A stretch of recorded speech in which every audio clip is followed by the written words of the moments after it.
Rain-soaked streets, a stranded stranger, and one brave act. Sophia had no idea that helping a drenched billionaire would cost her job, but unlock a life she never dreamed of. What happened in this story will give you a different perspective to life. Stay glued and don't forget to subscribe. The rain fell in relentless sheets, a silvery curtain that distorted the orange glow of the streetlights along the empty suburban road. Sophia gripped the steering wheel of her old, reliable sedan, the wipers squeaking furiously as they fought to keep the windshield clear. Thunder rumbled low in the sky, echoing across the distant city skyline, and lightning illuminated the dark clouds, revealing the skeletal outlines of trees swaying violently in the wind. She cursed under her breath. Of all nights, tonight had to be stormy, tonight had to be chaotic, tonight she had to be running late. Her shift at Starlight Coffee Lab started at 8, and she had left her apartment just in time. Or so she had thought. The storm had other plans. Rainwater pooled along the curbs, splashing against her tires as she drove cautiously, but time slipped away like sand through fingers. Sophia had learned to live on the edge of exhaustion. Between her night shifts and taking care of her younger brother, Malachi, she rarely had a moment for herself. Then, as she rounded a bend, headlights flickering through the torrential rain, she saw him. A car was stranded on the side of the road, steam rising from under its hood like a ghost in the rain. A tall, white-haired man stood beside it, soaked through to his skin, waving futilely at the storm, his hands shaking not just from the cold, but from sheer frustration. He was older, perhaps in his 70s, dressed in a drenched suit that clung to his frail frame. His umbrella had long since collapsed under the wind. Sophia's heart clenched. "Oh no," she muttered. She had no idea who he was, or that this encounter would change her life, but she knew what she had to do. She slowed her car and pulled over cautiously, the tires hissing on the wet asphalt. She grabbed her raincoat from the back seat and approached him, water dripping from the hood of her car onto the already soaked pavement. "Sir, are you okay?" she called over the roar of the rain. He looked up, startled, blinking through the downpour. I think my car just overheated. I can't get it started again." Sophia squinted. The engine was smoking lightly. She didn't know much about cars beyond filling gas tanks and checking the oil, but she knew a few basics. "Do you want me to try?" she asked. I don't want to trouble you," he stammered. His voice was soft, almost hesitant, but carried a peculiar calm. "Don't be ridiculous. You're drenched. You can't just stand here in this storm." Sophia's tone left no room for refusal. "Come on, move to the side of my car. You need to get out of the rain." He hesitated, but allowed her to guide him toward the shelter of her sedan. His suit was ruined. Water streamed down his face, running into his eyes, but his eyes, sharp, pale blue, watched her with a mixture of gratitude and surprise. Sophia popped the hood of his car. She knelt in the mud and rain, her hands getting dirty, soaked, but she didn't care. "Looks like your radiator's overheated. You might just need to let it cool down for a bit," she said, glancing at the steaming engine. "Do you have water? You can't pour anything in while it's hot. It'll make things worse." "I don't," he faltered. "I don't have anything to." "I've got an umbrella in the trunk," she said. "Come on. Let's get you out of the storm before you catch pneumonia." He followed her silently. She opened the umbrella, but the wind was vicious, tearing at it and flipping it inside out. Sophia sighed.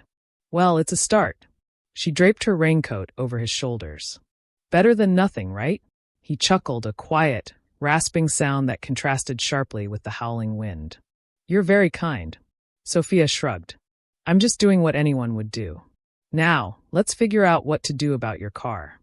After a few tense minutes of fiddling with the engine, Sophia realized it wasn't going to be fixed tonight. The storm had made it impossible. "Listen," she said, shivering herself. "It's not safe to leave your car here, and it's not safe to stand in this storm.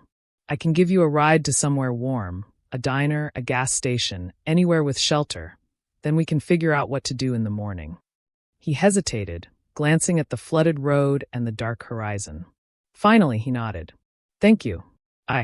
I don't know how I could ever repay you." Sophia shook her head. "No repayment necessary. Let's just get you out of the rain." The ride was tense but quiet. Sophia focused on the road, lightning casting brief flashes across his face.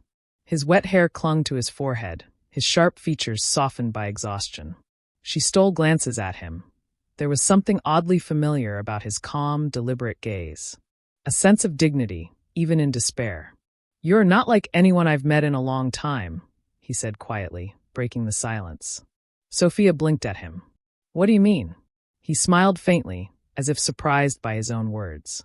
You see people. Most people, they ignore others when it's inconvenient. But you," he paused, glancing at the road ahead. "You stopped to help a stranger in the middle of a storm." Sophia smiled, though it was tired and wet. "I didn't do anything special. Just someone needed help." By the time they reached the nearest gas station with a small attached diner, both of them were drenched and shivering. Sophia helped him inside, and the warmth of the fluorescent lights felt like a balm on her chilled skin. He ordered coffee, and she grabbed a tea for herself. They sat at a small corner booth, the rain hammering against the windows. "You have a lot of strength," he said, stirring sugar into his coffee. "And a lot of heart. People like you, they don't go unnoticed forever." Sophia laughed bitterly. "Well, tonight, I think I'm going to be noticed for all the wrong reasons. I'm late for work, and my boss is going to kill me." "Work?" he asked, raising an eyebrow.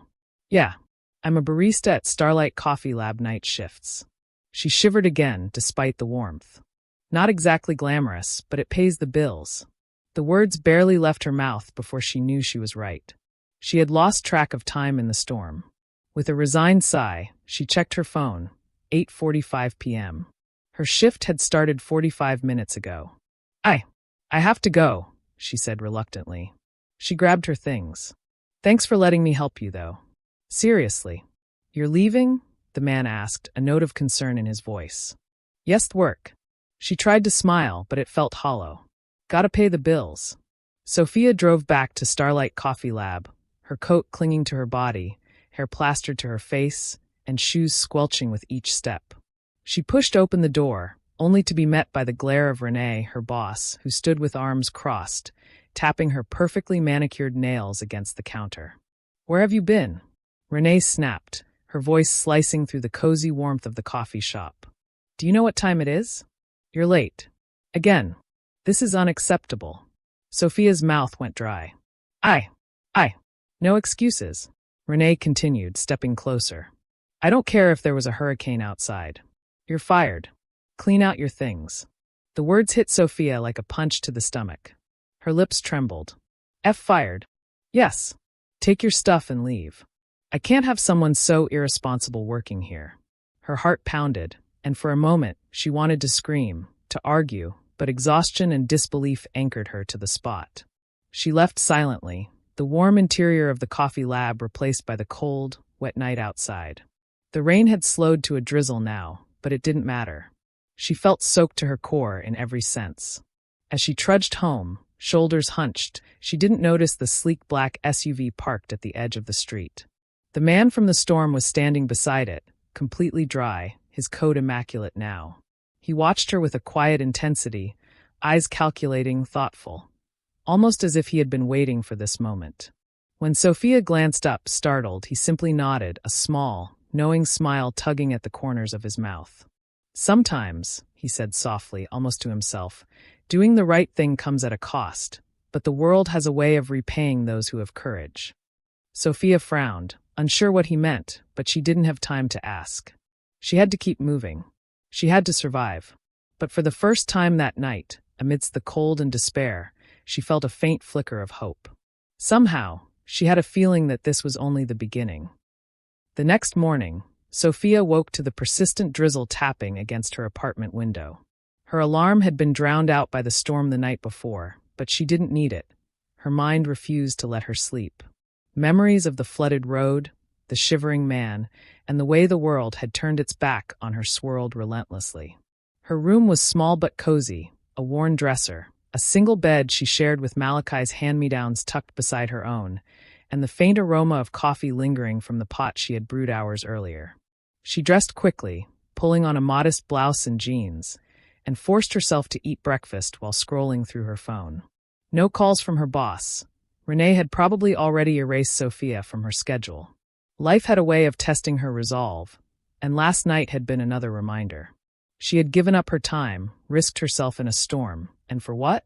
A car that couldn't be saved, a boss who had dismissed her without hesitation, and no one to acknowledge her kindness. And yet, she couldn't shake the memory of the man. The old man. His presence had been quiet, commanding in a way that left her unsettled yet strangely inspired. Across the city, in a massive stone mansion perched on the quiet edge of Lake Michigan, William Whitford sat by a roaring fireplace, watching the rain slide down the tall windows. The storm had drenched him and left his suit ruined, but more than that, it had stirred something he hadn't felt in decades: admiration for pure, uncalculated human kindness. William Whitford, billionaire in the oil and gas industry, was accustomed to people bending over backward for him. Meetings, negotiations, and social events often blurred into one endless game of ego and influence. Yet in that storm, in the middle of nowhere, he had encountered something rare, someone who didn't care about wealth, status, or fear. Someone who acted purely out of empathy. He had watched her walk away that night, soaked, tired, and unacknowledged. And he couldn't stop thinking about her. "She doesn't even know who I am," he murmured, swirling the amber liquid in his glass.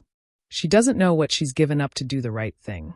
A security guard appeared at the doorway, clearing his throat. "Mr. Whitford, breakfast is ready." "Not hungry," William replied, his mind already racing. He had made a decision. Someone like Sophia deserved more than a fleeting act of recognition. She deserved opportunity, but not charity. And so he began to plan meticulously. He would find her, and not to simply reward her for a single night, but to ensure her life could finally reflect the courage and compassion she had shown. Meanwhile, Sophia's day had begun with the same grinding reality as always. She walked the damp streets toward a small convenience store, her shoes squelching in puddles, her bag heavy with essentials, and a stack of resumes. She had already applied to a dozen part-time jobs, none of them promising anything substantial, and each rejection chipped at her confidence.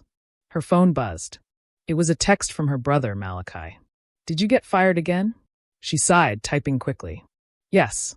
Don't worry. I'll figure it out. Love you." The weight of responsibility pressed down on her. Rent was overdue, Malachi needed school supplies, and groceries were running low. Every choice she made had consequences, and yet she refused to give in to despair. Later that afternoon, Sophia, soaked from yet another sudden shower, wandered into Starlight Coffee Lab. She had returned, not for employment, but to collect her belongings. The shop smelled faintly of espresso and vanilla syrup, the warm air a stark contrast to the gray skies outside. Behind the counter, Renee was polishing cups, her sharp eyes catching Sophia immediately. "Well, if it isn't the wet little barista," Renee said, her voice dripping with sarcasm. "Back to beg for your job?" Sophia straightened her shoulders, refusing to let anger or shame dominate her expression. "I'm here to collect my things. Nothing else." Before Renee could respond, the door chimed. Sophia turned and froze. William Whitford entered the shop, dressed impeccably now, the faint scent of his cologne signaling wealth and refinement. He scanned the interior with quiet authority, finally landing on Renee. "Is this the person in charge?" he asked, his voice calm but carrying an unmistakable weight. Renee blinked, taken aback by the sheer presence of the man. Yes. I am William Whitford," he said. "I believe this woman has been wronged in your establishment." His eyes met Sophia's, a silent acknowledgement that she didn't need to speak. Renee laughed nervously. "Mr. Whitford, I'm not sure." "Not sure?"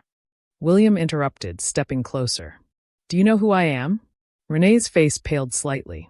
I mean, do you know what it means to fire someone for helping a stranger in the middle of a storm?" William continued, his voice low and commanding. "Because that is exactly what you did. You punished her for showing humanity." Sophia felt a wave of relief and astonishment. She had never imagined the man from the storm would intervene. Not in a million years. William turned to Sophia. "You have integrity, courage, and a heart that sees people for who they truly are. That kind of character doesn't go unnoticed. I want you to come work for me, not as a barista, but in a role that truly reflects your potential. I will ensure that your skills, compassion, and intelligence are recognized and rewarded." Renee sputtered. "Mr. Whitford, Save it," William said, his gaze piercing. You have nothing to say to her anymore. She leaves here with her dignity intact, and I suggest you reflect on your own conduct." Sophia's mouth went dry. I don't know what to say," she whispered. "Say nothing," William said gently. "Just trust that the world sometimes repays kindness in unexpected ways." Sophia stepped outside, the drizzle still falling lightly. She clutched the card William had handed her, gold-embossed, elegant, with his private office's number and a brief note. "For someone who sees the world as it should be, not just as it is. Call me when you are ready. WW." She stared at it, disbelief mingling with cautious hope. Could this be real? Could someone truly recognize her? Not just for what she did, but for who she was?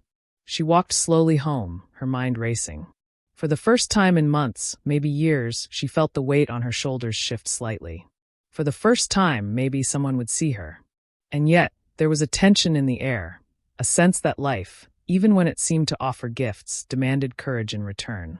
Sophia didn't know what lay ahead, but she knew one thing. She couldn't ignore this opportunity. She didn't know it yet, but this encounter would alter the trajectory of her life. The storm had passed, but a different kind of storm, one of change, challenge, and possibility, was only just beginning. The first rays of sunlight struggled through the gray Chicago sky, casting a pale glow over the streets. Sophia awoke to the muffled sounds of the city, distant sirens, the rumble of buses, and the occasional honk of impatient drivers. For the first time in months, she felt a strange mix of anticipation and fear. Today wasn't just another day of survival. It was the beginning of something entirely new. The golden embossed card William Whitford had given her still rested on her nightstand. She had stared at it countless times, tracing the delicate script with her fingers, wondering if it was a dream. Now, with a deep breath, she picked it up and dialed the number. "Hello," came a calm, commanding voice. "Mr. Whitford," she said, her own voice trembling slightly. "It's Sophia." There was a pause on the other end. Then softly but firmly, "Sophia, I've been expecting your call. Meet me at my office in an hour. Come prepared and don't worry about attire. I want you to be yourself." Sophia arrived at the towering office building downtown, the mid-morning drizzle settling lightly over her hair. The lobby was sleek, minimalist, and intimidating, all glass and steel. Her heels clicked on the polished floors as she approached the elevator, the hum of city life vibrating through the walls. When the doors opened on the executive floor, William was waiting.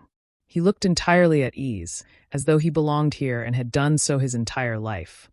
Every bit the billionaire she had imagined, yet somehow still grounded. "Good morning," he said, gesturing toward a comfortable chair. "Thank you for coming." Sophia swallowed. Thank you for this opportunity. I don't even know where to start."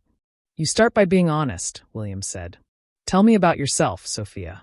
Not your resume, not your credentials. Tell me who you are."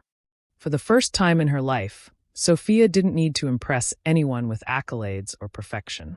She spoke of nights working multiple shifts, caring for her younger brother, dreaming of doing something meaningful. She told him about the storm, about why she had stopped to help him. William listened intently, his pale eyes never leaving hers. When she finished, he nodded slowly. "You have resilience, intelligence, and integrity," he said. "Qualities many lack, no matter their wealth or status. I want to help you create something that reflects who you are, something meaningful, impactful, and yours." Sophia felt her chest tighten. I don't know what to say." "Say yes," William replied simply. Over the next few weeks, Sophia's life began to change in ways she could never have imagined. William introduced her to people who valued her opinion, placed her in charge of a community initiative he was funding, a cafe and training program designed to help underserved youth gain barista skills and entrepreneurship experience.